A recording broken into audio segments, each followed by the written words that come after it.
All right. So in today's class, the first topic is how to handle broken links. Broken links. So first of all, let us try to understand what is a broken link. So sometimes when you click on any link on the web page, so you will not get the target page. That means the page doesn't have a resource in the server. So normally in the web applications, what will happen is you will hit the URL, right? So suppose whenever you hit the URL or whenever you click on the link, normally what happens is the client request will go to server and it will fetch for that particular resource and whatever you requested from the server. And once it is find out from the server, then it will return to the client. So client and server communication will happen like that. So whenever you hit a URL or whenever you click on the link, it will try to find a resource from the server, and once it is found the resource, and then it will return to the client. Sometimes what happens is you will send a request to the server, but in the server it could not find any resource.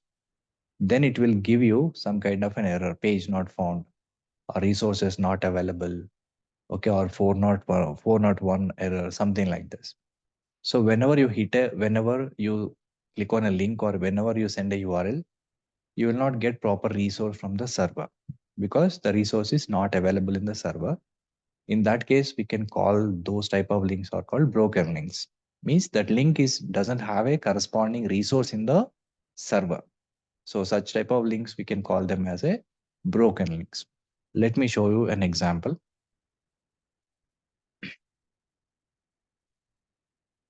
So I'm taking one small application. So we can see so many broken links on this, but it is difficult to find out the web pages these type of examples. So we have to practice only on this page. Okay, now we can see this page. In this, I have so many links are present here. These are different links are there. Now I'm just clicking on one link here, first link, and now we got a bad request. That means whenever you send this URL to the server, I'm not getting proper data or resource from the server. I'm getting simply a bad request. So this is a one type of broken link. Okay, and suppose if you click on something, and these type of errors most of the times we will notice when you're working with the web application. So for example, I'm clicking on this. See, most of the times you can see this phone not found, file or directory not found. So when you send this link, you're getting this message. This is also another type of broken link. And the main intention of this is there is no resource in the server. Whenever you hit a URL or whenever you hit a link to the server, in the server, there is no resource corresponding to this particular request. And that is called broken link. That is called broken link. Okay. Now, how we can find out? So which one is a broken link, which one is a not broken link? So that is our concept today. So through automation, how we can find which one is a broken link, which one is a normal link. Okay. So the best normal basic condition is if that link is having a resource in the server, that resource will be returned. If the link doesn't have any resource in the server, that link will return some status code. Remember this point. Status code is very, very important here. Suppose when you click on this link, suppose I'm clicking on some link here, and then request will go to the server, and server will respond with some resource. Resource in the sense it can be web page, it can be content, whatever it is. Whenever you send some request to the server will send the resource, and that is normal link. But whenever you send some request to the server, if the server is not giving any response, server is not having any resource, then that is a broken link. Okay, but how we can find that whether it's a broken link or not? It will return the status code. Based upon the status code, we will find out. Suppose here there are multiple links are there, and the condition is whenever you hit a link to the server, if the server is responded with some status code, And based on the status code, we will tell that particular link is broken or not. Okay, that link is broken or not. So the first condition, the main condition, before that we need to check multiple conditions, but the main condition is the status code should be greater than or equal to 400. Okay, so if the status code should be greater than or equal to 400, greater than or equal to 400, that is a broken link. If the status code is less than 400, that is not a broken link. So if the status code is returning less than 400, it is having some resource in the server. If the status code is greater than or equal to 400, then that is a broken link. So this is a major condition we have to validate. First thing, we have to hit the URL to the server. And if the server is responded with some status code, if the status code is less than 400, that is not a broken link. If the server status code is greater than or equal to 400, that is a broken link. So that is the main condition we want to verify. Okay. So this we have to achieve step by step. So first thing is, suppose let's say I have one link in the web page. And before hitting this link to the server, this link should have href attribute, https and so some xyz.com, something like this, right? So we need to have this particular href attribute. So the first condition what we need to check through automation is whatever link we want to check whether it's a broken or not, that particular link should have href attribute value, because this is the URL which we are going to send to the server. Okay. So before sending this URL to the server, that link should have href attribute and corresponding value. Suppose href attribute is there, but it doesn't have any value like this. Can we check? Is this broken link or not? Can we check? No. Why? Because first of all, it doesn't have any target URL. So we cannot check this type of link is broken or not. It's not possible. Suppose if you have some link, href attribute is having some value, then next step is what? We will hit this URL, we will capture this URL and hit to the server. Okay. Well, second step, this is the first verification. What is the first step verification is the link should have href attribute, because this will decide what is the request we have to send to the server. And second step is what? We have to hit the URL. If the first step is satisfied, then we will capture this URL and we will hit the URL to the server. And once we hit the URL to the server, then we will get a status code. We have to get the status code. How to get the status code and all I will show you. Once you hit this URL to the server, that will return the status code. So we'll hit the URL to the server, then server will return the status code. This is the second. And now based on the status code, we need to check one condition. Third step, if the status code is less than or greater than or equal to 400, greater than or equal to 400, then we have to decide that is a broken link. If the status code less than 400, then it's not a broken link.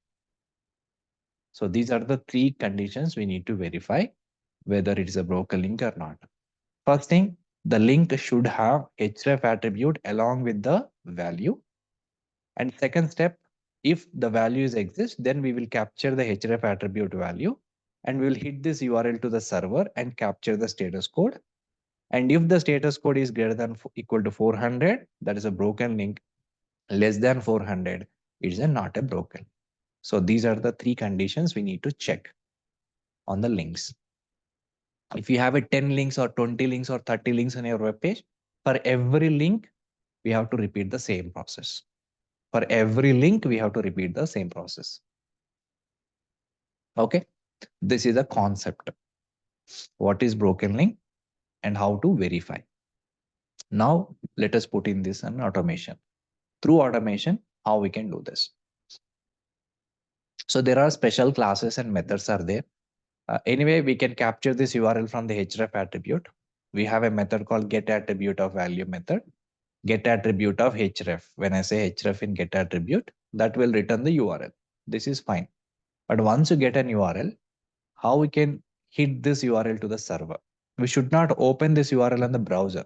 We don't deal anything with the browser. We just launch the application, but we are not going to open this URL in the browser.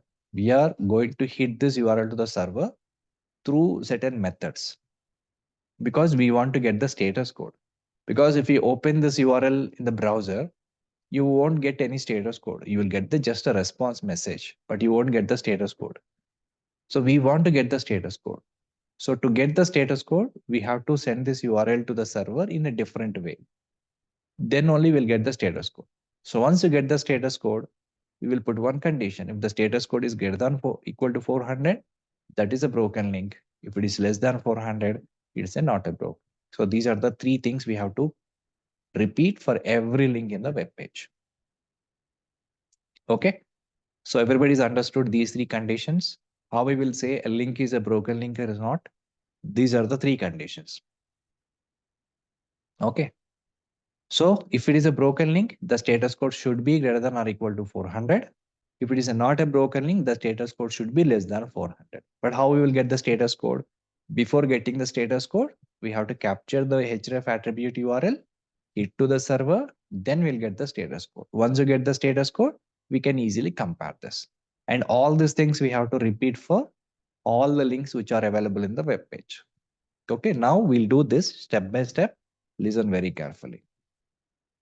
Now go to your project, create new package, day 39.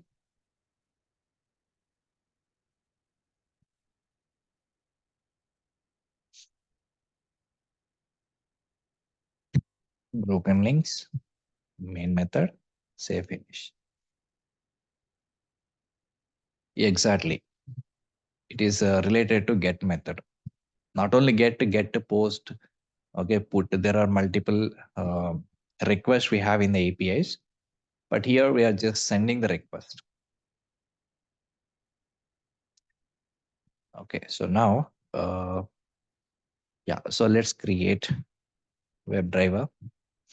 Okay, I'll put the steps here.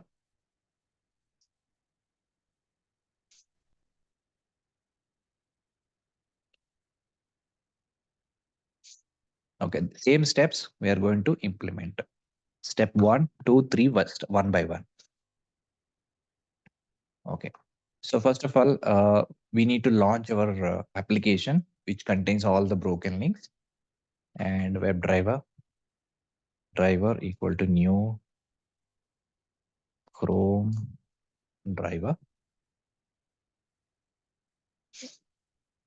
Okay, so WebDriver driver equal to new Chrome driver, and then launching driver.get, and this is a URL I'm going to launch. Okay, now I'll try to put implicit weight and maximize also. Again, say driver dot manage dot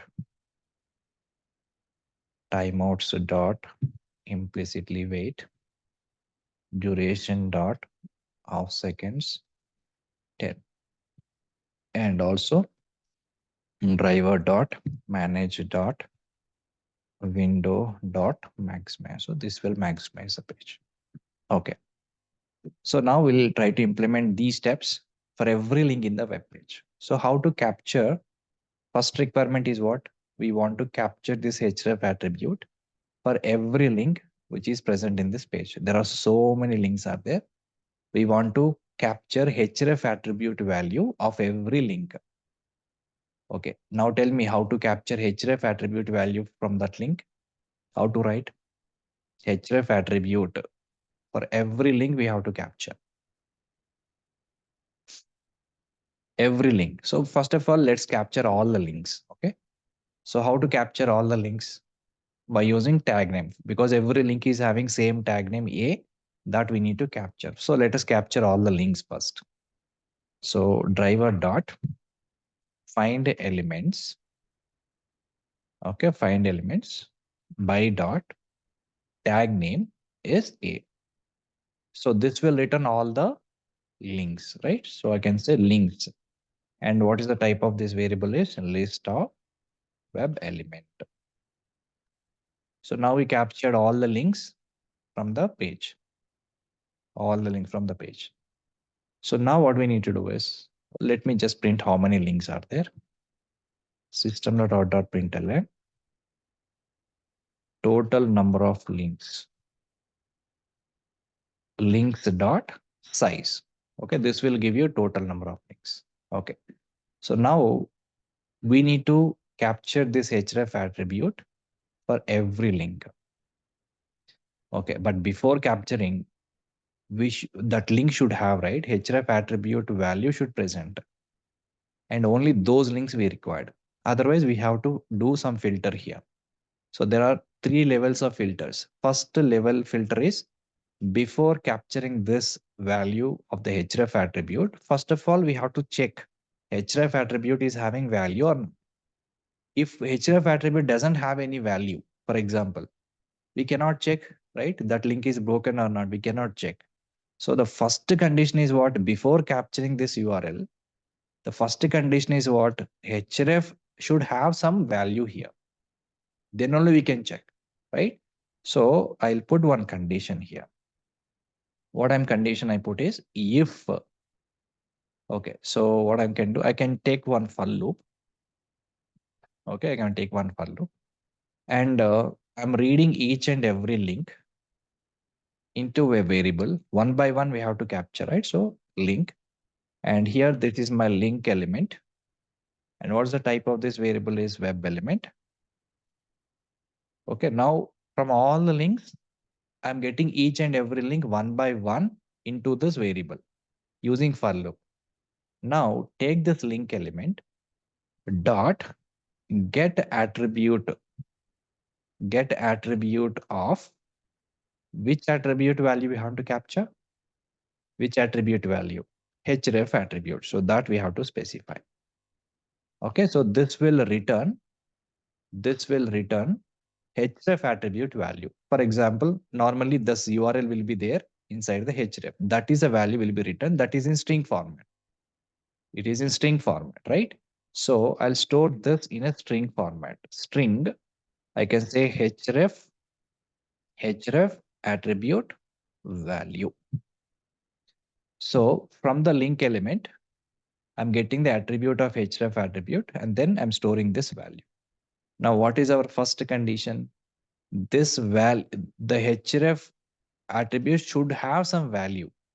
Otherwise, we cannot check is the broken link or not. So I'll put one initial condition. If the first filter, if this href attribute value, href attribute value equal to null, or href attribute value dot is empty.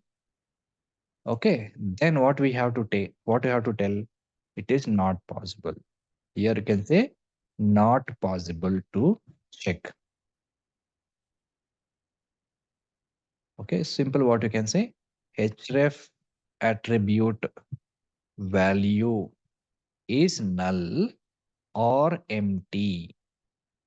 So not possible to verify, not possible to check. So we need to write a message like this, not possible to check. See, again, I'm repeating. First, we have captured href attribute value into this variable. So if this variable value is equal to null, or if it is empty, it should not be null actually, right? It should not be null, it should not be empty. Then only we can check a link is broken link or not. What I'm checking here is if it is a null or if it is not having any value, then it is not possible to check. So the first condition is verified. And we need to continue with the next link. Suppose I'm getting the first link here, not having any value. So simply I put this message, then we have to take another link, right? So I will put continue statement here. So what continue statement will do? It will skip the current value, right? So once the href attribute value is equal to null or it is an empty, we just print the message and skip it so that we can get another link. Okay. So this particular condition will filter if href attribute value doesn't have any value. So here itself, one filter is done. Else, suppose if this condition is not matching, then what does it mean? The href is having some value. If this condition is not matching, what does it mean? This href attribute having some value. That means it is possible to verify whether it is a broken link or not. So we will continue the process. Else is not needed actually. Else is not needed. If the condition is not matching, then obviously the next statements will execute, right?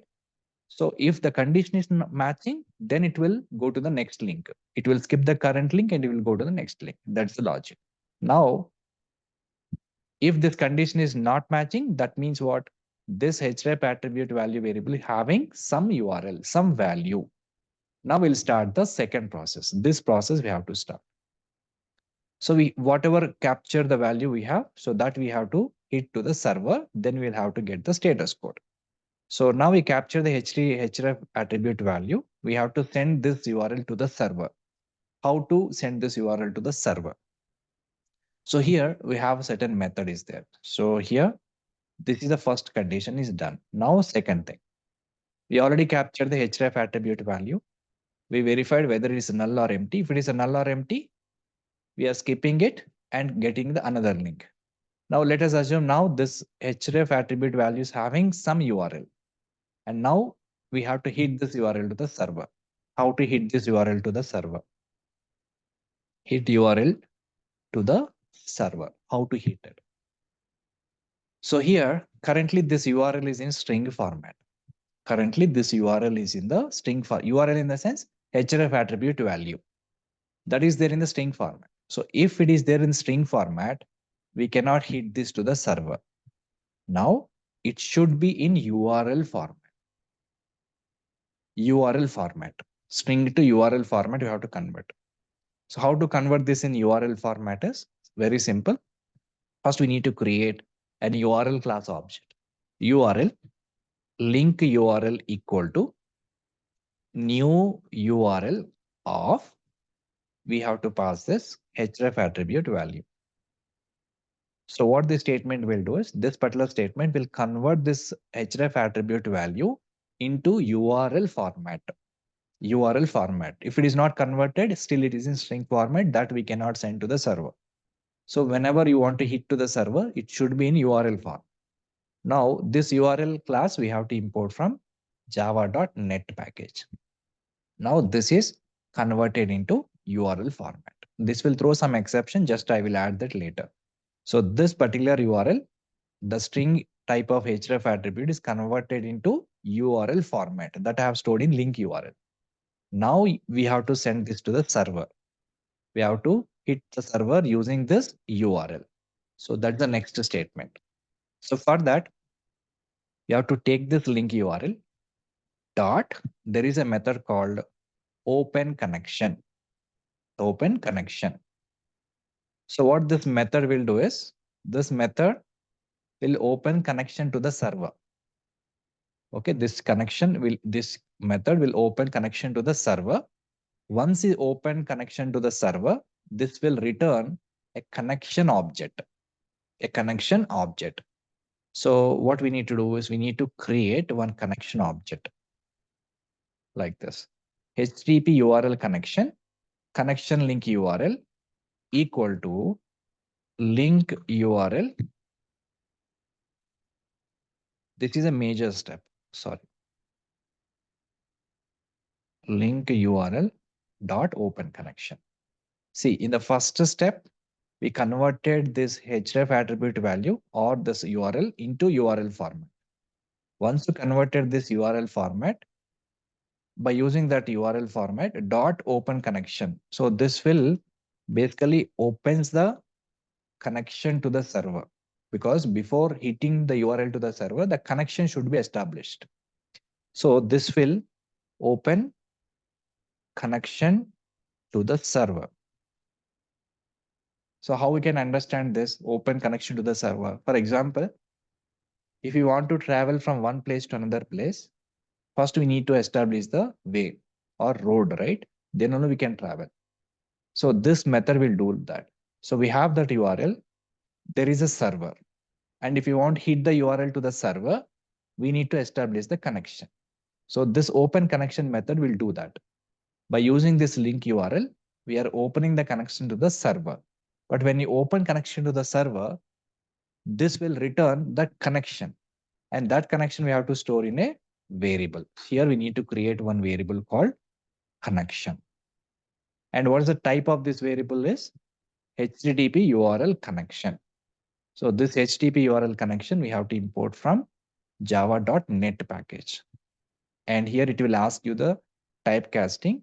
So we need to put that in the typecast. This link URL.open connection, HTTP connection, and then it will store in HTTP connection. So this step we converted. I'm writing all the comments so that you can understand later. Converted href value from string to URL format. And here what we have done, we have sent this, we have opened the connection to the server using this link URL. So once you open the connection, we have to hit the URL. How to hit the URL connection? Dot connect. This is a method. So this particular method will connect to the server and hit the URL or send the request and send request to the server. So these are the major steps. Okay. So first I have converted the href attribute value in the string format, string to URL format. Then we open the connection to the server.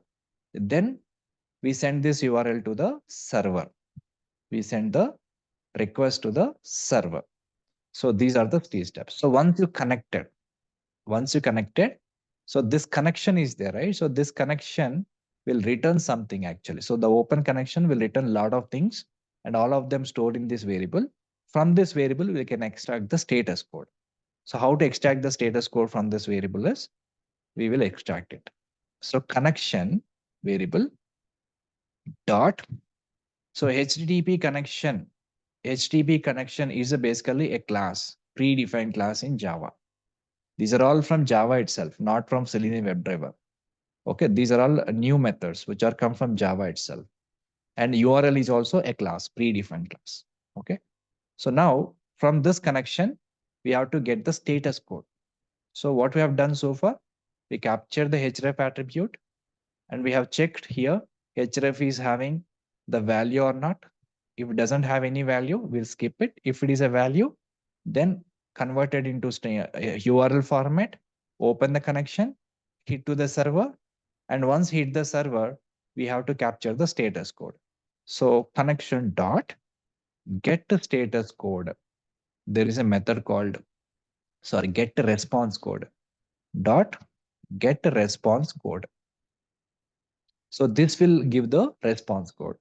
And what we will do with the response code, we have to compare, right? If con dot connection dot get response code, what is the condition? If the response code is greater than or equal to 400, then only it is a broken link. So if the response code is greater than or equal to 400, okay, then what we should say? System.out.println, it is a broken link. It's a broken link. Else system.out.println, it's not a broken link. That's it. So this is a condition. Now let us try to import all the, we can put everything in the try catch block. So because these statements will throw some exceptions. So what I can put is everything I'll put in the try catch block. So whatever I'm doing here, everything I will put in the try catch block. So from here to here, if else, because sometimes when this URL hit to the server, okay, and this will throw some exception. Suppose if the proper resource is not available in the server, it will return the exceptions. So we can put in the try catch block. So here I will end catch block. See, this is everything I'll put in the try block. And this try block, even if else condition also I put in the try block, and this try block I am handling is catch exception. You can put exception class because we can get different type of exceptions, and you don't need to put anything here. You can just leave empty. So this catch block will handle this. Okay. So this is how we need to hit the URL to the server like this and get the response code. If it is greater than or equal to 400, we say it is a broken link, else it is a not broken. Also, so response code is an integer type. Yes, the response code is always integer type. Okay. Now, just displaying this message, I will also display the link instead of saying just a broken link, but which link is broken, right? That also I will define. I will print. How we can print it? Take this href attribute value. You can print like this, and then concatenate with this message. So I can say like this, arrow mark I'll put, and it's a broken link. Same thing. If it is a not broken link also, I will first print the href attribute value. Okay, and then I will say it's a not a broken, so that it will be more clear which link is broken, which one is not broken. Okay, so this is how we need to handle. So let me repeat once again. First thing, we have to capture all the links from the web page. This is step number 1. Capture all the links from website. And here in the looping statement, what we are doing, we are reading each and every link and capturing the href attribute value. And if it is a null or empty, skip it. If it is not null or empty, then convert this attribute value into URL format, open the connection, connect to the server, get the response code. If it is greater than or equal to 400, print it is a broken link. If it is not, print it is not a broken link, and exit. So this is how we need to do it. Okay. And I want to find, okay, this will print which one is a broken link, which one is a not broken link, but I want to count it. I want to count number of broken links. Instead of just printing all the broken links are not broken or broken or not broken, I just want to find out how many broken links are there. So before starting the looping statement, I take one variable, number of broken links. Initially, I'm taking 0. Now, as soon as I found this broken link here, if the condition is matching, I'm saying is a broken link, right? Then I'll increase this broken links value by 1. So then what happens after completing this for loop? Finally, this variable is contains a number of broken links, because as soon as I found broken link, I'm just printing it. Also, I'm counting that. So this I can print after exiting from the for loop. So for loop, this is the if condition, and this is a try catch block, and this is the ending of the for loop. So here I will print system.out.println number of broken links equal to number of broken links. So I can also print number of broken links after completing the entire for loop. This is a step-by-step process. Okay. So now let us try to execute and see how it is going to work. So run as Java application.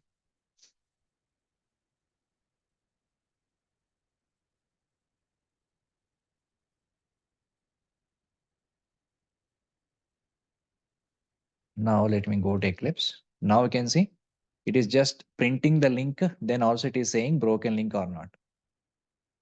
So it is printing, and based on the status code, you can see all these status codes are what 417, 420, 423. These are all status code which are greater than or equal to 400. So they are all broken links. See, there are some links which are not broken. In between, we are getting some links. They are not broken. See, so totally how many broken links are there? 42 broken links are there. Totally 42 broken links are there. And which one is a broken link? Which one is not a broken link? We have already applied the logic, and you can see some of them are not broken and most of them are broken links. And these are not, these are all broken links. And these are two also not broken links. And these two also not a broken links. Okay, so this is how we can find out links are broken or not. So what is the definition of broken link? If anybody asks you in interview, what is broken link? What is an answer for that? Broken link is a link which doesn't have any resource in the server. Simple definition, theoretical definition. If the broken link is a link which doesn't have any resource in the server, if it is doesn't have any resource in the server, that will return status code that should be greater than or equal to 400. Okay, first condition is what? That doesn't have resource in the server. But how we will know whether it is having resources or not? Based on the status code. If the status code is greater than or equal to 400, that is a broken link. If the status code is less than 400, that is not a broken link. Okay, everybody's understood. So here the tricky thing is only this part. These are only 3 statements are tricky thing because we are using different classes here. But rest of them are simple logic, right? We captured all the links, right? And then we repeated each and every link by using for loop and capture the href attribute value. This is also we already done many times. And we verified whether it's null or empty, not possible to verify. Then skip it. Then we have converted this href attribute value string to URL format. Then we open the connection, then connect it to the server, get the status code and compare it. Is greater than 400, greater than or equal to 400 is a broken link. Less than 400 is not a broken link. And we have taken another variable to count number of broken links. And whenever I found a broken link here, I've just increased the value by 1. And once the for loop is completed, finally, we will get a number of broken links. So this is how we need to handle broken links in the web page.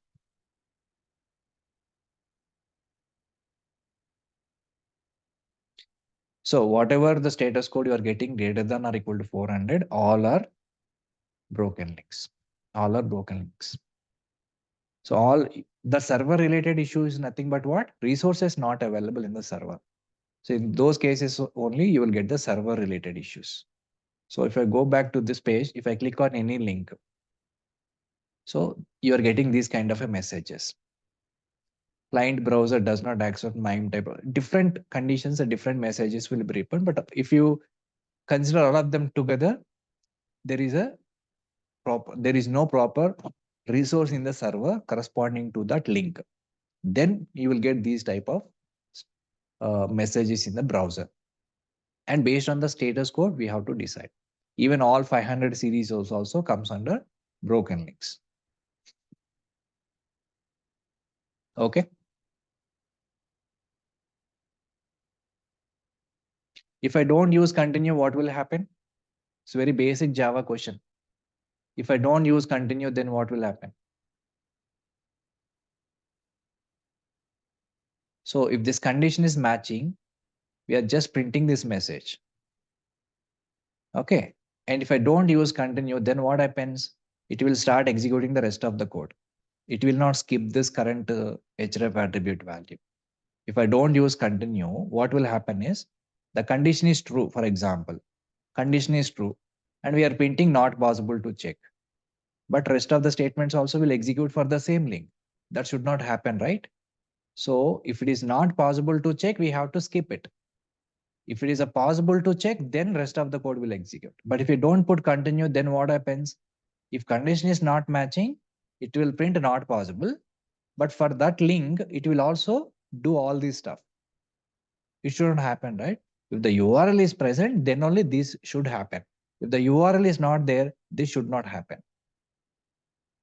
Okay, that's the reason we should use continue. Just skip the current one.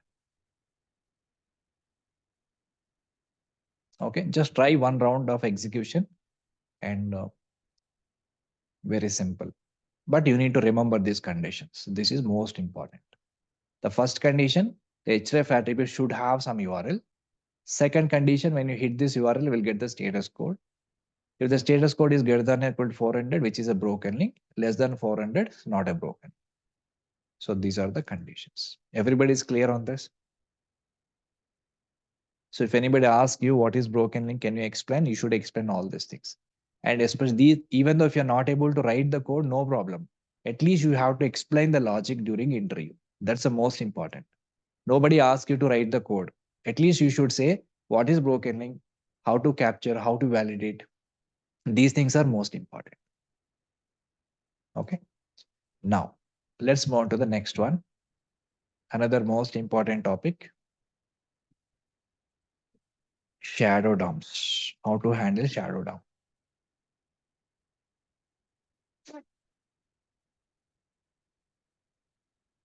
Okay. So before dealing with the shadow DOM, so we need to first understand some terminology. What is shadow DOM? What is a shadow root? What is shadow root element? So we need to understand some terminology in this. So it is purely related to web technology. Okay, so we need to understand this theoretically, and then we will see how to handle this shadow DOM elements. So we already know what is DOM. What is a DOM? DOM is nothing but a document object model. Document object model. When the DOM will be created for the web page, whenever you are browsing some website or whenever you're loading some page in the internet, the DOM will be created. Suppose, let me open the browser, and here I'm typing google.com. And as soon as you hit the URL, the page is got loaded.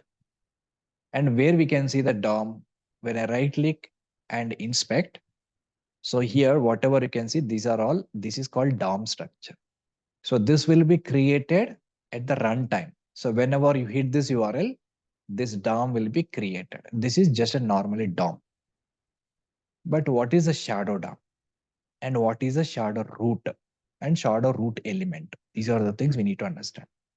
So let me explain this with an example. Very carefully listen this. And let me take my pen. Yeah.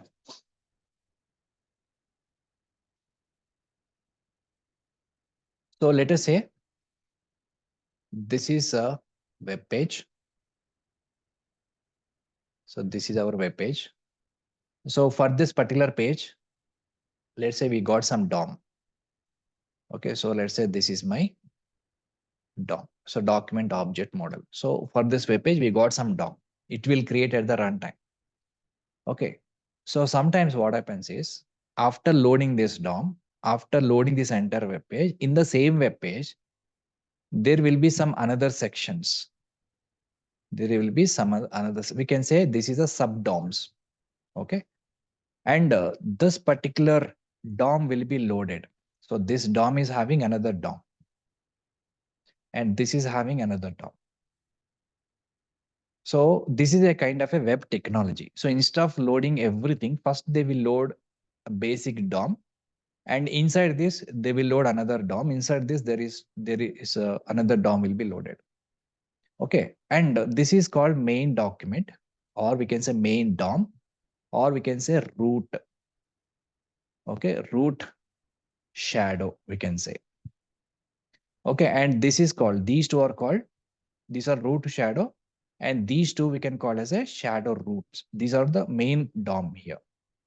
So this is your main DOM, and here these are all called shadow DOMs.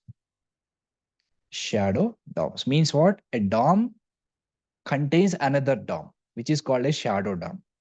And if this shadow DOM is also can have another shadow DOM. Okay. And for all the shadow DOMs, there will be one root document that is called as a root shadow DOM.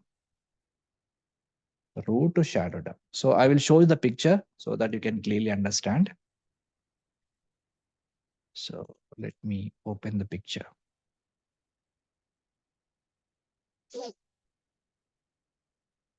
Yeah.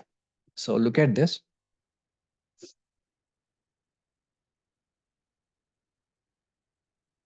Yeah.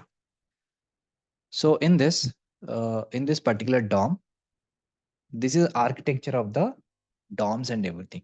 So normally when I see any web page, this will be the structure. So main document will be there.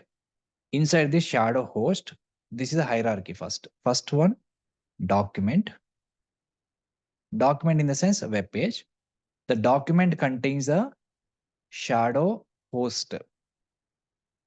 Shadow host. And now shadow host contains a shadow root. So this is the hierarchy. So document contains a shadow host contains a shadow root. Okay. And inside the shadow root, we can find some elements. Some elements can be there inside the shadow root. So if you look at this picture, so this is a combined one. Actually, this is a document. So the document contains a shadow host, and the shadow host contains a shadow root, and the shadow root contains a elements. These are all elements. Shadow tree, we can call this is all shadow tree. Shadow tree. Okay. So this is the hierarchy. So this is a kind of a web technology. So what is the problem in this using shadow DOM? Suppose if you see the elements, you can see this in the DOM itself. So shadow tree, shadow root, shadow host. So these three things we can see in the DOM itself. Document contains a shadow host contains a shadow root. Inside the shadow root, we can find the element. So what is the problem in this shadow DOM is, whenever you write an XPath for this element or any locator, we cannot directly locate this. First of all, XPath cannot go into the shadow root or shadow DOM. If the elements are present inside the shadow DOM, those elements we cannot locate using XPath. This is the only place where XPath won't work. In every place, XPath will work. That is an ultimate, no question about it. But there is only one place where XPath doesn't work. That is called shadow. If any element is present inside the shadow DOM, that element we cannot find using XPath. Only by using CSS selector, we can locate an element. Okay. So the main DOM is nothing but a document. So whatever you can see here, this is a document, right? This is called main DOM, document object model. And inside the DOM, if you find any DOM here, another DOM, this is called shadow DOM. A DOM contains another DOM is called simply shadow DOM. Okay. So let me repeat once again. So take this one, final picture. So no, don't consider this. This is a split actually. So if you consider this entire thing, this document is the actual DOM. Whatever you can see in the HTML in the web page by inspecting the page, this is the document we can see DOM. Inside this, we can see shadow host. Inside the shadow host, we can see shadow tree. Means these are the different elements we can see in the shadow tree. This is a hierarchy. DOM, document contains a shadow host contains a shadow tree. Okay. And what this DOM is also called as a shadow root. This DOM is also called as a shadow root. Okay. So in the web page, we will try to understand. So who is host here? Shadow host is also a kind of an element which can host shadow tree. I'll show you the web page so that you can understand. Okay, so let me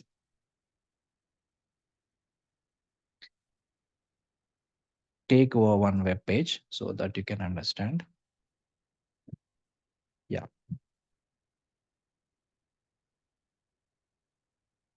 So this is the web page I'm trying to use. So here there are three elements. First one is a shadow element. Second one, nested shadow element. Shadow element is nothing but that element is present inside the shadow DOM. That element is present inside the shadow DOM, which is called shadow element. And again, there are three kinds.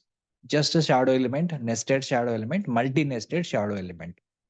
No difference. There are multiple shadow DOMs are there. I'll show you the hierarchy so that you can understand. Let me take the first one. I'm inspecting the first one. Shadow element. Actually, where is that element? This is the element. Span is a tag. ID is shadow element, shadow hyphen element. So this is the actual element. And this element is a part of what? Shadow root. Okay, this is a element. This element is a part of shadow root. And this is hosted by what? This one. This is a shadow host. We can say this is a shadow host. According to the picture, what is a shadow host here? Shadow host contains the shadow elements. If I go this particular picture, let me take the pen. So this is the actual element. This is the element because this is the shadow element message is there, right? This is the element. So this element is part of what? Shadow root. And who is holding the shadow root? This particular element. This one. This div is holding it. So whichever element is holding the shadow root, that is called shadow host. This is called shadow host. So whoever is holding the shadow root element, which is called as a shadow host. That means shadow host can hold shadow root. Shadow root contains the element. Okay. Shadow host contains the shadow root. Shadow root contains a shadow DOM element. So this is the hierarchy. Okay. Now, currently, this is the only one shadow root we can find that is hosted by what? This particular shadow host. Now, let me show you another element. Nested shadow element. Next one. Let's highlight this. Nested shadow element. The second element, pink color element. Okay. Now, if I look at this, so this is the actual element. Span ID equal to nested shadow element, right? This is the actual element. And this element is a part of shadow root. You can see this shadow root. And who is holding it? This element. Inner shadow DOM ID is there. This is the shadow host. So this shadow host is having shadow root and shadow root is having this element. This is a shadow root. This is a shadow host. Shadow host is hosted this shadow root. And again, this shadow host is a part of another shadow root and that is also having another shadow host. You can see this. This is a nested shadow element. That means this is the actual shadow root. This shadow root is having another shadow root, which is having another shadow host, and this is also having another shadow root. So basically, this is the hierarchy. Let me draw this so that you can understand.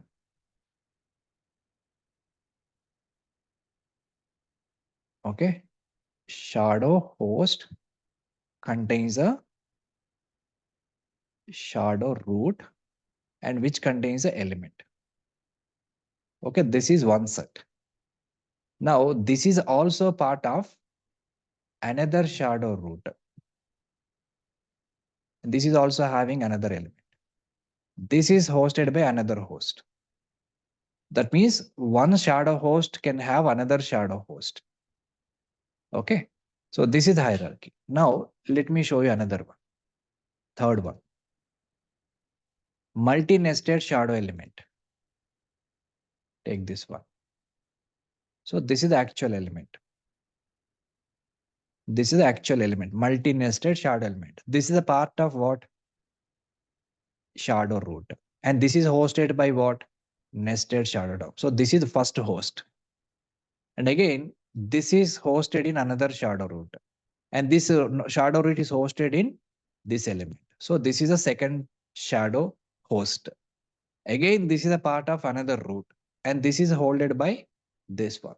And this is the first shadow host. How many shadow hosts are there in this? There are 3 shadow hosts. And in each and every host, there is one shadow root. And where is the element? In the last shadow root, we can find this element. Okay, this is the hierarchy. Everybody's understood? So we need to understand shadow host, shadow root, then shadow element. These are all part of shadow DOM. Okay, shadow host is nothing but this is shadow root. Shadow root contains the actual element. And whenever is a shadow root, that should be part of some host. That's called shadow host. Now for this root, this is a host. And for this shadow root, this is a host. For this shadow root, this is a host. Now, if you highlight shadow hosts, these are 3 hosts are there. See, this is, so this is one shadow host. And this is another shadow host. And this is another shadow host. 3 shadow hosts. So this shadow host contains the shadow root. Another shadow host is also contains the root. And this shadow host is also contains a root element. And here you can find that element. Okay, suppose if you want to locate this element, how we can locate this element? XPath won't work here. So first we need to get this particular shadow host. From this, we have to extract inner shadow host.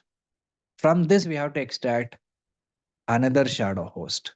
And from this host, we have to get this element. This is how we need to navigate. If it is a nested, multi-nested shadow DOMs. Okay, for example, if you want to go back to the previous one again. Second one, nested shadow DOM is there. Let me highlight this. Okay, so now just observe. I'm taking the second element. So this is the actual element. So this is the actual element we are looking for. And this is a part of what? Shadow root. And where is the shadow host of this? This is a shadow host. First shadow host. This is contains the shadow root. Shadow root contains this element. Now again, this is the part of another shadow root. This is a part of shadow host. So this is another shadow host. Because this shadow host contains another shadow root, right? So this is a second. So if you want to reach till this element, first we need to get this shadow root element. That means shadow host. From that, we have to extract another shadow host. From that, we have to extract this particular element. This is a nested shadow element. Now go back to the first one. Just one shadow root element. Let's inspect this element. So now we can just look at this. This is the actual element. So this is the actual element. This is a part of shadow root that is hosted by this element. So this is a shadow host. This is a shadow host which contains a shadow root which contains the element. So based on this, what we have understood? Shadow host contains a shadow root. Shadow root contains a element. And again, this is the part of another shadow host and shadow root element. So now let me try to make more simple how the hierarchy will be. Let's go back to the notes.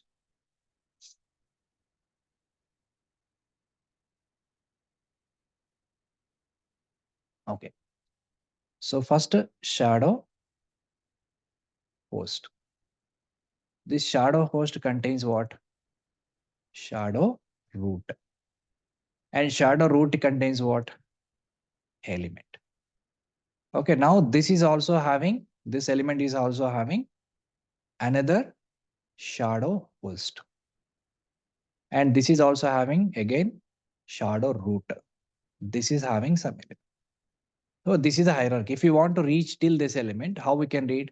First, we need to get the shadow host. By using this shadow host, we have to get another shadow host. By using this shadow host, we have to capture the element. So this is a hierarchy. Okay. So this is a first host. This is a second host. Simply the definition is shadow host is an element which contains a shadow root.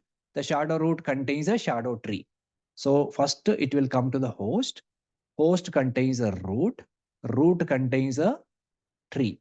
The tree is nothing but an elements, group of elements. So shadow host contains a shadow root. What is shadow root? Shadow root is actually having the shadow tree or multiple shadow DOM elements. So to reach this element, we have to get the shadow host, then go to shadow root, then we can get the elements. So this is a hierarchy. So XPath we cannot handle. XPath cannot work on the shadow DOM elements. Only the CSS selector will able to handle the elements. Okay. Now let me show you how we can identify elements using shadow DOM. Suppose if those elements are part of the shadow DOM, how we can locate. So let me clear this. Even first of all, any XPath is won't work. Even it is absolute or relative, whatever type of XPath cannot go into the shadow DOM. Okay, that's a fundamental thing. Only CSS will work. So what is the purpose of using shadow DOM? It's a kind of a web technology. That's what I said at the beginning. If the developers are using this kind of a technology, they don't put all the elements in one section. So they will first load the DOM, main DOM, then they will load another DOM, and then they will load another DOM. So step by step, they will load. There's a kind of a web technology. Instead of loading everything in one shot, okay, then what is the main problem with this? If you want to store everything into one shot, the load will be very high. Okay, say a simple understanding. Suppose there is, let's say, 5 kgs of rice. Okay, if you hold 5 kgs of rice in one shot, it will be difficult. And if you split them into parts, let's say 2 kgs, another 2 kgs, another 2 kgs, then it is very easy to hold, right? But ultimately we'll get 5 kgs, even though if you split. So same thing they apply in the web technologies. Instead of loading the entire DOM into one shot, they will load the main DOM and then load another DOM and load another DOM. First, it will load the main DOM, then shadow root, which contains another shadow root, which contains the elements. So it's a kind of a technology actually. And what is the purpose of this is to make website faster, improve the performance by reducing the load on the pages. Okay. So elements will be there. So elements will be loaded. With one request, all the DOMs will be loaded, but it will load step by step, one after another. It will not load all the DOMs, all the elements in one shot. It's a kind of a web technologies. Okay. So we cannot handle them directly using XPath. So we need to use only CSS. Okay. Now we'll see how to handle the shadow DOM elements. So to handle the shadow DOM elements, let's go to this page. Let me handle the first one. Take this element. So in this, selector hub will help us a lot. I'll show you how selector hub will automatically generate the code. Otherwise, it will be a little bit difficult because there are multiple levels of shadow roots and shadow DOMs are there. So getting that information is very difficult. So let's go to selector hub. It is very, very simple. And as soon as you inspected this element, it clearly says this element is inside the shadow DOM, which cannot be accessed through XPath. Use a CSS selector for it. It clearly saying that message. We no need to bother about anything. Simple, it is giving one alert is the element is inside the shadow DOM, which can't be accessed through XPath. So any of the shadow DOM element we cannot access through XPath. Only through CSS it is possible. But we cannot directly access the element by using CSS. Before accessing this element, we need to first go to shadow root. First, we need to go to shadow host, then go to shadow root, then we can get the element. So the good thing is the selector hub itself is generating the code here. In the bottom, you can see here, this is the code is automatically generated to access this element. Okay, now let me copy this code and show me how it exactly it is. I'm pasting this code here. So let us try to understand this. What exactly it is. This element is inside the single DOM. Okay. So what is this hash shadow root? If I go back and see the page, what is the element we are looking for? This is the element. So the first element. So highlighted the first element. So this is the element. So where is this element is present? This is the shadow root. Who is holding the shadow root? This is a holding. So what is an ID of this? Shadow hyphen root. Shadow hyphen root is an ID. So first we have captured this shadow hyphen root. This is a CSS. How we can use a CSS with ID? Hash symbol, right? Hash ID. So this is a ID of the root, shadow root that we are storing in the string format. Now the second command, driver.find element by.css selector. So shadow root element we are using, right? So this is a shadow root dot get to shadow root. What this command will do is this particular command. So forget about this. This is not needed actually. So this is not needed. So here driver.find element by.css selector, we are getting the shadow host here. From the shadow host, we are extracting the shadow root. Get to shadow root is a method through which we are extracting the root from the shadow host. Means what? We are first directly writing the CSS for the shadow host. From that, we are extracting the shadow root element. Inside the shadow root, actual element is present. So in the statement, we are extracting the shadow root. Shadow root is ID actually. This is a shadow host. From this shadow host, we are getting the shadow root element that we are storing in the variable. That variable should be search context. And once you get the shadow root, from the shadow root, you are getting the actual element. So what is an idea of the actual element here? Span, right? So shadow hyphen element. So by using this ID CSS, I'm locating this element. So this is the element. Everything is CSS. ID is available. ID I'm using as a CSS. How we can use in CSS ID? By using hash. Tag is optional. So first we need to get the root from the shadow host. From that root, we extracted the element. This is the code actually. Everybody's understood on this?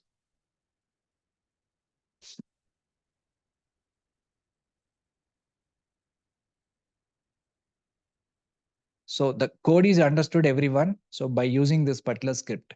So this is the actual element we need. This is span element we need. So this span element is a part of shadow root. And this shadow root is a part of shadow host. So first we need to get the shadow host. From that shadow host, we have to extract the shadow root. From the shadow root, we have to extract the element. This is a hierarchy. So if you look at the code, first we have, this is the shadow host. From the shadow host, we extracted the shadow root by using this method. We got the shadow root. From the shadow root here, we have extracted the element using CSS selector. Search context is a return type. So this get a shadow root return type is search context. So this variable is a search context. Whenever you get the shadow root, that we can store in a variable. So that variable type is search context. Okay, once you get the shadow root, from the shadow root element, we are extracting the actual element. Actual element. Okay, this code is automatically given by the selector hub. Okay, everybody's understood this. Now I'm going to show you nested shadow host. Let's go back to the next one. First one is done. So this is the code for the nest shadow element. This is the first element. Now let's see the second one. Search context is an interface. That is a root interface of WebDriver. WebDriver is also extended from the search context. We discussed this earlier many times. Yeah, now let's go to the next one. Nested shadow element. So without using selector hub, we will try to create our own code. Nested shadow element. See this. This is the actual element. This is the actual element. ID is there. Okay, and this element is holded by what? This is a shadow root. This is a part of this host. Now we need to write a CSS for this particular host. Okay, CSS for this particular host. And from this host, we have to extract the shadow root. From this shadow root, we have to extract the element. Again, this shadow host is a part of another shadow root. This another shadow root is again part of another shadow host. And this is the host we need to extract. So let me extract the code. So let's try to understand this. This is the second one. So this element is inside the two nested shadow DOMs. So I can remove these two. So now understand this. So driver.find element CSS select shadow root dot get shadow root. What is this shadow root get shadow root? This is the first shadow DOM, this is second shadow DOM, and this is the element. So first we need to go to the upper one. So if I go back to the web page, shadow hyphen root, shadow hyphen root. This is the actual element. This is the root element. This is a nested one actually. So this is a shadow root that is a part of this. This is hosted by this. So we need to start from here. We need to start from here. So what is an ID of this shadow host? Shadow-root. So that we specified here. Shadow root. This is the first shadow host. From that, we need to get the shadow root. So from this host, we are getting the shadow root. This is the first shadow root we are getting. And that we are storing into the variable. Okay, shadow 0 is a variable. So from the shadow 0, we will get another shadow host. So from this shadow root, we have another shadow host is this one, inner shadow DOM. Inner hyphen shadow hyphen DOM. So that we are going to host here. From the previous shadow DOM, we are again getting the another host, inner shadow DOM. From the host, again we are getting the shadow root. So from this, we are able to extract this element. From the shadow one, we are going to extract this element. So this is a nested shadow DOM. This is nested shadow DOM. Now let us look at the third one. This one. So this is the element. So how many hosts are there for this? This is the one host. This is the element. This is a part of one shadow root. This is having one host. And this is again part of another shadow root, which is also having one host.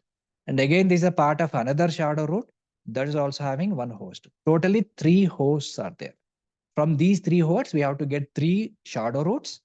And from the last shadow root, we have to extract the element. So we will start from here. What is an ID of this host? Shadow-root. That's the first host. So let's go and capture the code. So the last element.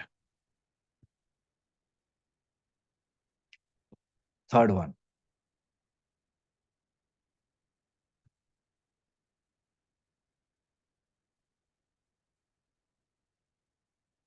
I just put the statements in separate. Okay. So now this is a higher one.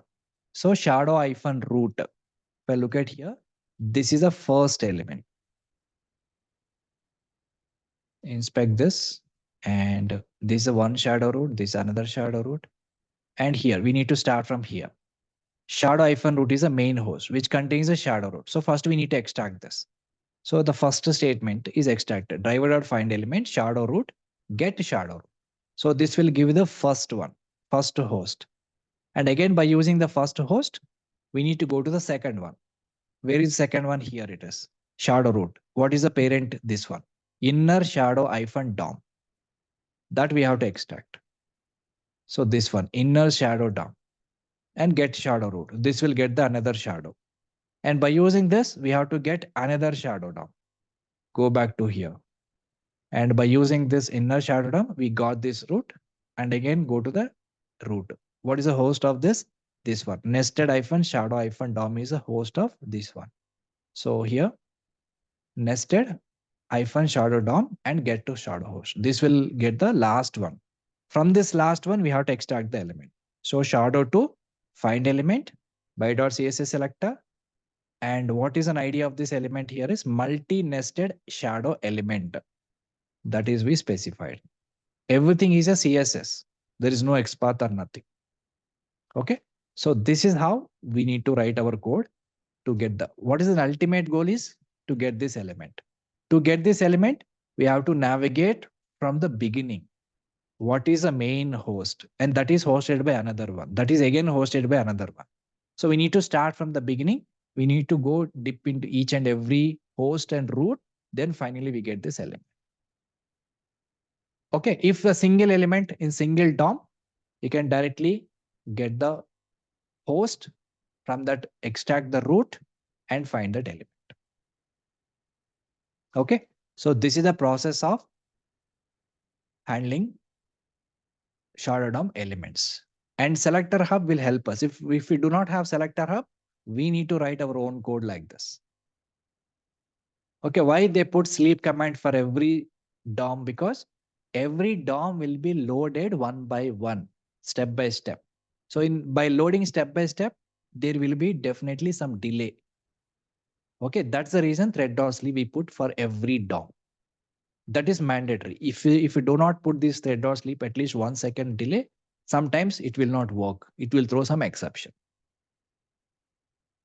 Okay. So that is a point. So let me show you another example. This is one page. You guys can try this, but practically I will show you another one. Some other application.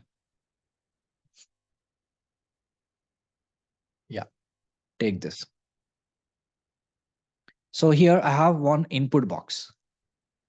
If you want to use send keys method directly in this input box, it won't work. So if you inspect this element, it is a part of shadow root. And this input, the input is the actual element, which is a part of shadow root. And who is hosting this shadow root? The shadow root is hosted by this one, book input decorator. And that is again hosted by another shadow root. This is a hosting one. And that is again hosted by another shadow root. This is hosted by another shadow root. This is the main holder. So there are multiple things are there. And these type of shadow DOMs are very difficult to handle. So better to go with the selector hub and find this element, whichever element you want to find. Identify this element, and it will clearly says this element is inside the shadow DOM, which can't be accessed through XPath. Use CSS for it. So just copy this code and we will try to use it. So directly can just create a class. Shadow DOM elements.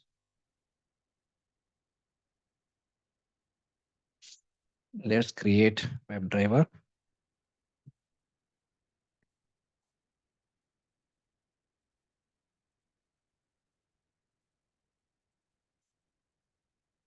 Import this WebDriver.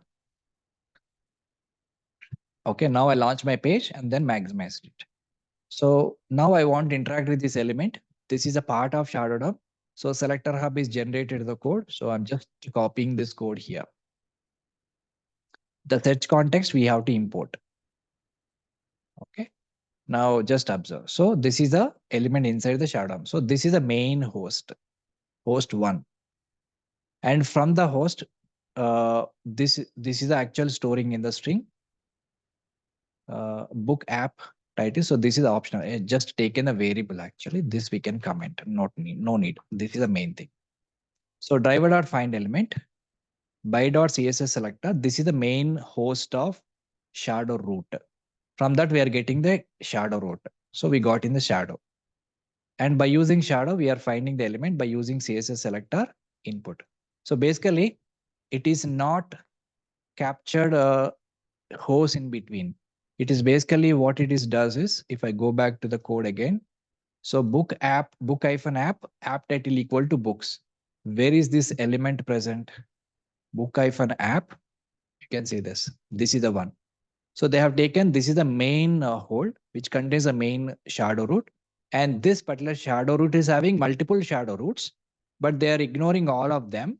And finally, it is reaching the element. Okay. So if we go back this, thread.sleep we will import, and this particular shadow, whatever you get shadow dot find element, this is the input tag. So here you can pass send keys dot send keys of, I can say welcome. Okay, now observe. Okay, before handling shadow DOM, suppose if you directly locate an element, how it will work, what kind of exception it will throw. We'll see that first. I commented this. I am directly locating an element.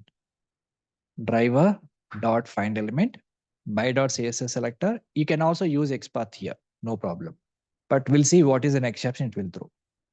But when I handle this through DOM, we should not use XPath. See, it is not able to enter the value and it is giving some exception. No such element exception. Why? Because our driver cannot locate the element because it's a part of the DOM. Only through, even if you use LCC selector, it cannot locate. Why? Because it's a part of the DOM. So first we need to capture the root shadow. From that we can extract the element. So this won't work directly. So this is throwing no such element exception. If I use directly, it will throw no such element exception. So no such element exception. So this will not work. So now we need to handle the shadow DOM. So first we need to capture the shadow root, store in the shadow and thread.sleep and element. Now let's execute this.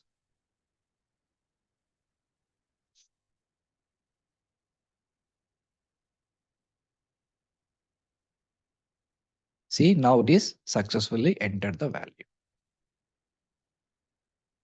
So this is how we can simply handle the shadow. So take the help of selector hub that will automatically generate the code. Okay, and then you can just copy paste and use it. So most important thing, XPath cannot handle shadow DOMs. XPath, this is the only place XPath won't work.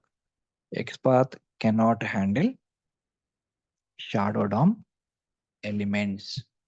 Only CSS, not only XPath, other locators also won't work. Only CSS can handle shadow DOM elements.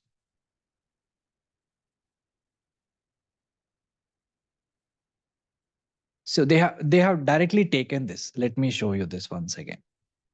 So this is the actual element. This is a part of the shadow root. This is holded by book input decorator, actually, right?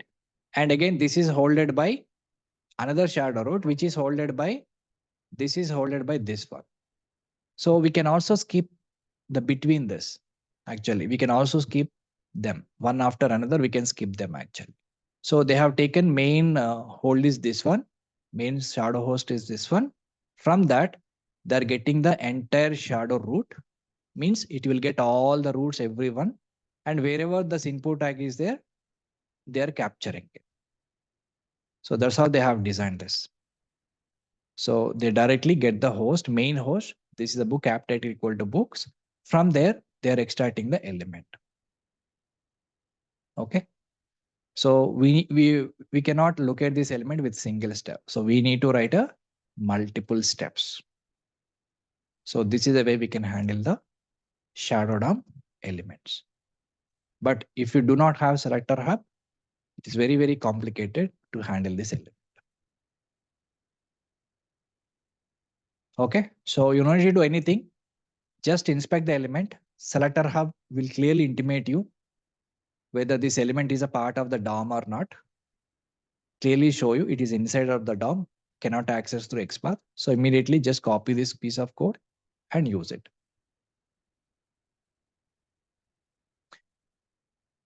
Okay, so for the first CSS, they use a tag and attribute. Yes.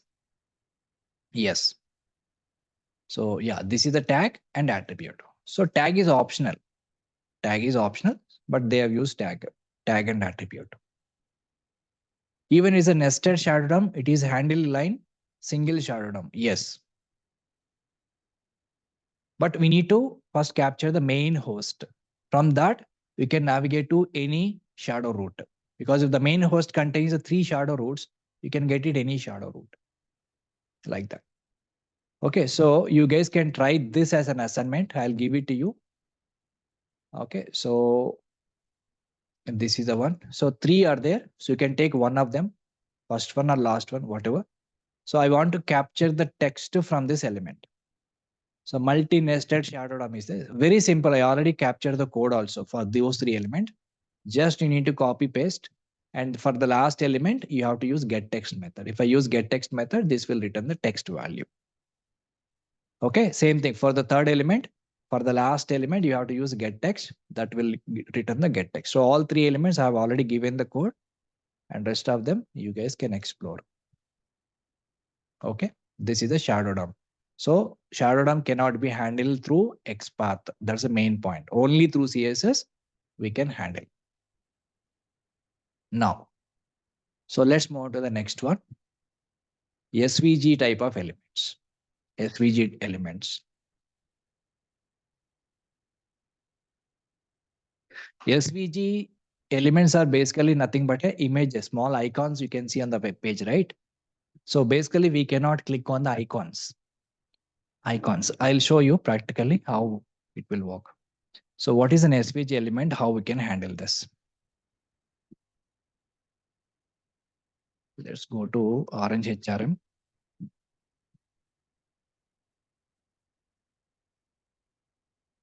Admin 123. Click on the login. See, as soon as I log in here, you can see some options, right? Admin, PAM, leave, time, recruitment, and so on. So beside this text, you can see some icons here. These are all SVG elements. These are all icons basically. Okay, SVG elements. So if you inspect one of these element, in the DOM, you can see SVG tag. You can see SVG tag. And if you go back to the selector hub, it is generated some XPath here. Okay, and for this particular SVG, we cannot directly locate actually. So if we normally copy the XPath for this by using dev tools, and I pasted over here and try to find it, invalid XPath. That XPath is correct, but it's not able to locate this SVG element. So from the dev tools, see, sometimes dev tools XPath will not work properly, especially shadow DOM elements. Shadow DOM element anyway we cannot handle. SVG elements, you can see I'm copying the XPath for the same SVG element. I'm trying to check whether it is identifying or not. When I press enter, it is clearly saying, selector hub is saying this is a SVG element. And this is also does not support standard XPath format. Very, very important. Standard XPath format means what? Absolute XPath. So this is a most of it is an absolute XPath. So this won't support. So that's the reason it is giving invalid XPath. Even though if you are locating SVG elements, your selector hub will clearly intimate that element is a SVG element. You cannot handle just by writing a normal XPath. Okay, suppose I'm trying to get full XPath. I think this is a full XPath. Still, it is an invalid. Okay, sometimes dev tools XPath won't work for some type of elements. This is an example. Okay, so how we can handle this? So whenever you want to handle the SVG elements, what we need to do is, this is the XPath which is given by the selector hub. It is giving 0 elements. It is giving 0 elements, but still we can use it in our automation. Still we can use it in our automation. Okay, so let me tell you how exactly we want to capture the SVG element. Where is this SVG element is present? In this SVG element is present in somewhere. It is saying normalize space is equal to slash and name equal to SVG.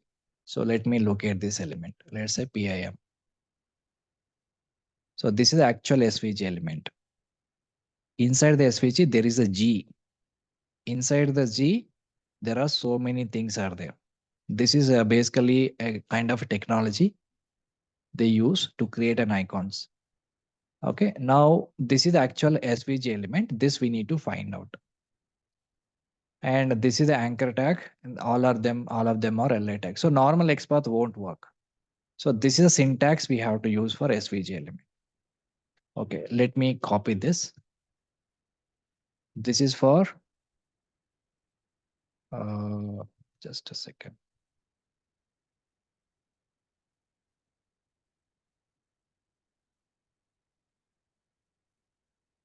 Okay, let me inspect this time.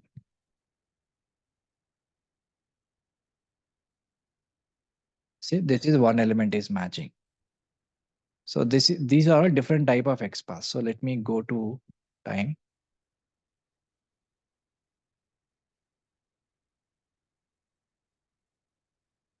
Okay, so you can inspect any of them. You can simply say inspect and go to selector hub. You can see something. And this is one type of XPath. I'll copy some XPath. You can find what is the common thing in this. Let's see, I'll highlight one more thing. Let's say highlight my info.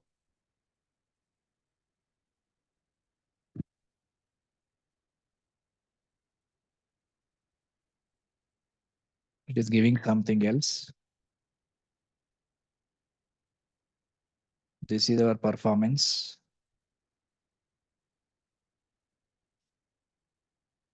There is one common thing in every XPath. Can you find what is the common thing in these three XPath? There is one common thing. Name. Right? The name method is there. So this, by using this name method only, we can access SVG element. So other things are again optional. These are all automatically generated by XPath, but the name method should be there. If the name is not there, we cannot locate the SVG elements.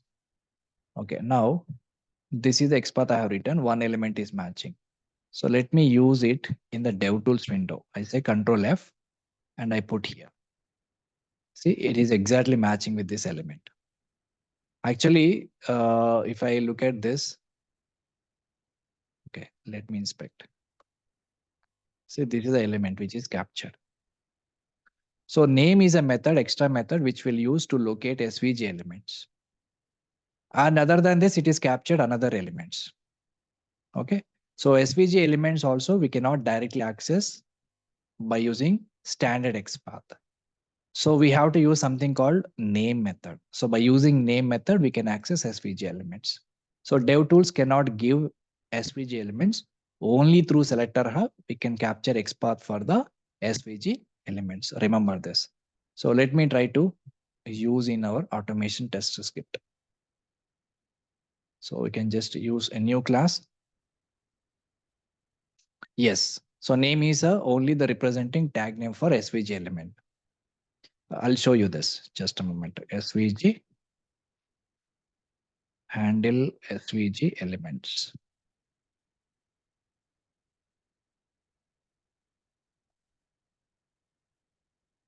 Okay, so I'll just copy some piece of code.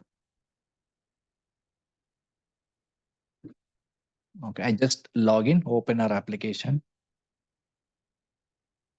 and implicit wait, and just I click on the login. So after login,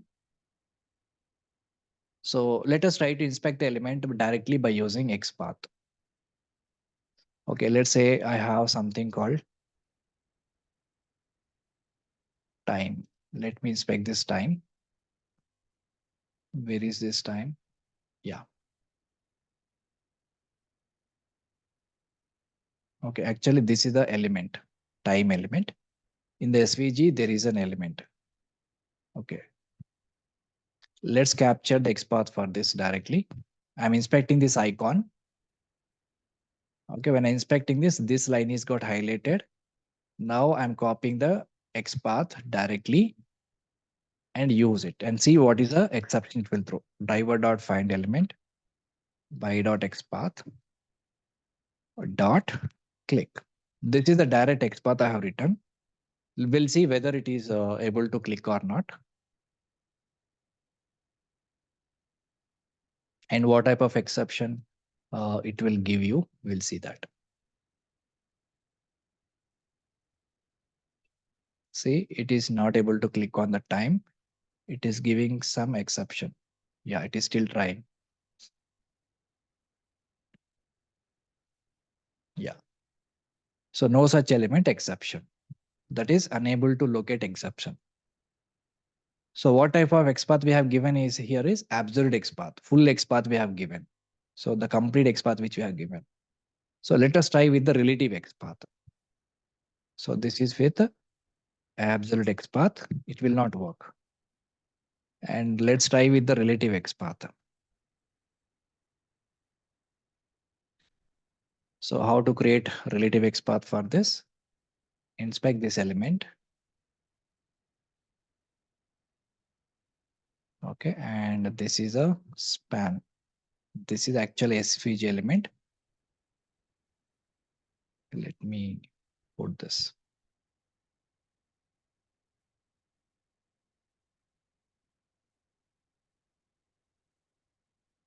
Yeah, it is a time. Okay, this for this element, span normalize space equal to, I'm taking text method or whatever. I'm taking time here. So one element is matching. Uh, Probably this will go and match. We'll see because I'm using text method. We'll see. Go back and try to use this driver dot find element by dot xpath dot click.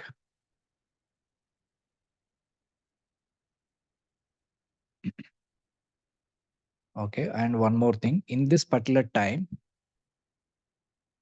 Okay, this is a text value. Actually, this is again part of the SVG. This is a part of the SVG element.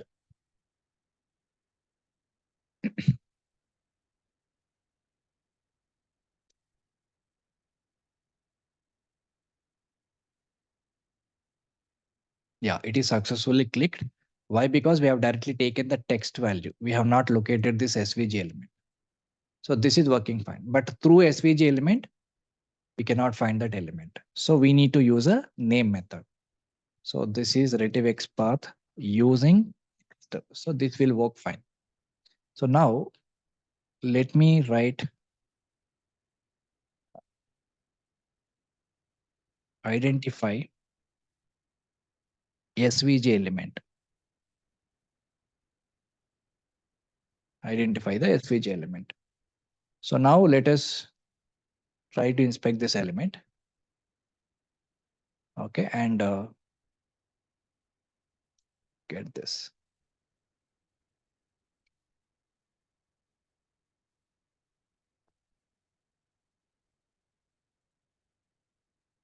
Okay, this is the SVG element. Use this.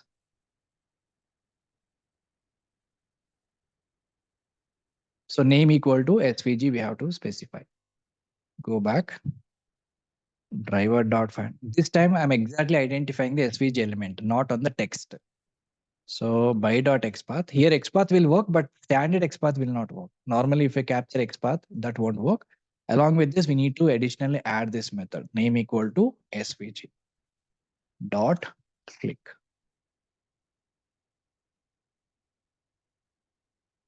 So run as Java application. Because in application, there are two ways they provided. Using text, we can click. Using SVG use also, we can click.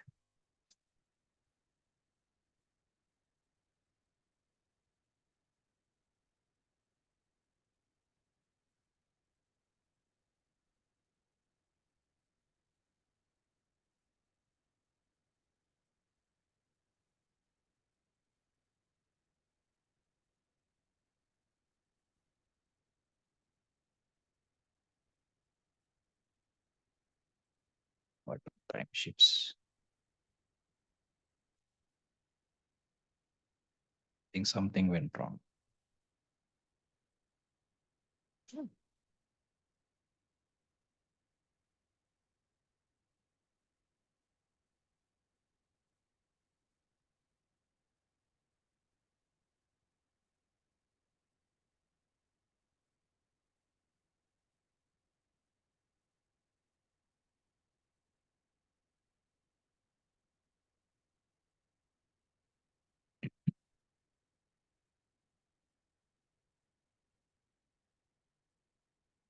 Is taking the parent element of SVG. You can see anchor tag is taken. OXT main menu item active. From that, we are identifying the SVG element. So to identify this SVG element, we cannot directly say slash slash SVG. We have to use a name method. So this is the only way we can handle. Go back and see. I think it is executed. Okay. Let me try to run one more time.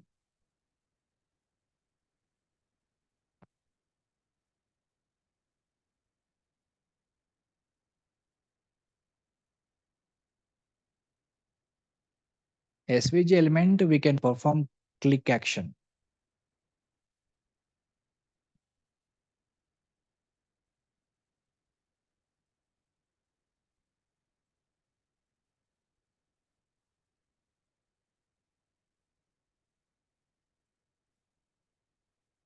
But most of the times, 99% of the times, you can see the text beside the SVG element. So we can easily handle this, but this very, very exceptional thing.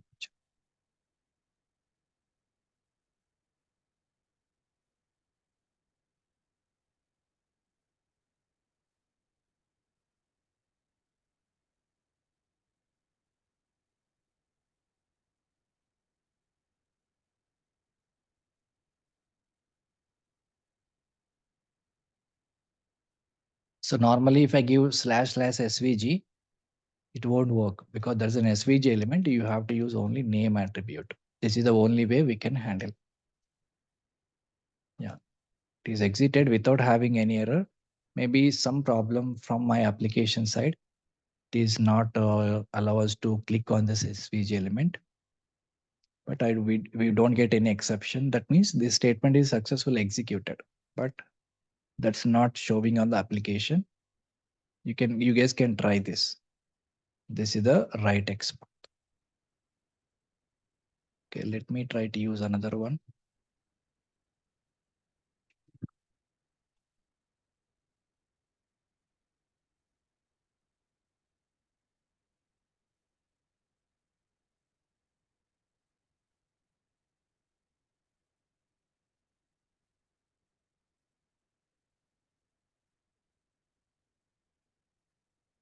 Yeah, this worked actually. It is successfully click on the time. Actually, I have taken this button title equal to timesheets. Star is a tag. In this, I'm finding the SVG tag. So let's find what is this actually. So the button.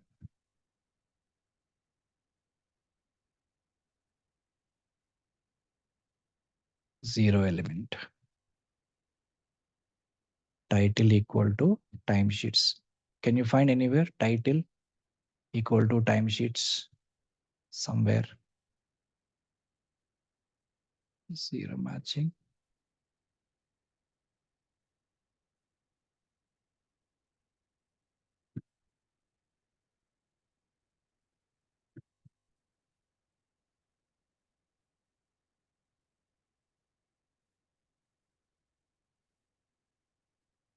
Okay.